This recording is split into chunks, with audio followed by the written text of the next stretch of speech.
زمونږ د مړي زمونږ د جنازه خو په دې وجه لاړ شوله چې رودونه بند وو، احتجاجونه وو او بد حالاتو. نو مونږ له خو پکار دي چې مونږ داسې وخت کې احتجاج نه چې مونږ د خلکو سره نیکۍ لاس ورکړو. نو د هغې دا باوجود دا دغه شوله چې زمونږ مړی دا دی دا مونږ اعلانونه د یو ټیم کړي او هغه مونږ ته هغه ټیم داسې راغی چې روډونه بند وو، زمونږ جنازه را نه رسېدی شوله او زمونږ په بدل ټیم باندې هغه جنازه وکړله. نو دا نه دي پکار زمونږ د ټولو مسلمانانو ته زه دا خواست کومه چې داسې وخت کې داسې دغه کې لکه دا شی نه کوي، دې کې صوف پکاري، دې کې بدماشۍ نه دي پکار، دې کې صوف پکاري دې انسانانو له چې د بل په غم وکړي.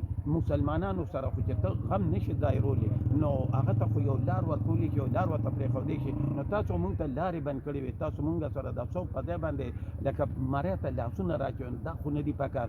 زه دې ټولو عوامو ته دا خواست کومه چې داسې حالات یا داسې دغه کې لکه صوف پکاري. دا مړی تاسو پنډۍ نه روړه؟ دا مونږ له پنډۍ نه دي راوړو او پنډۍ نه چې مونږ راوړو ټول روډونه مونږ ته بند وو، موټر وی بند وه، مونږ په هغې وجه لیټ شو.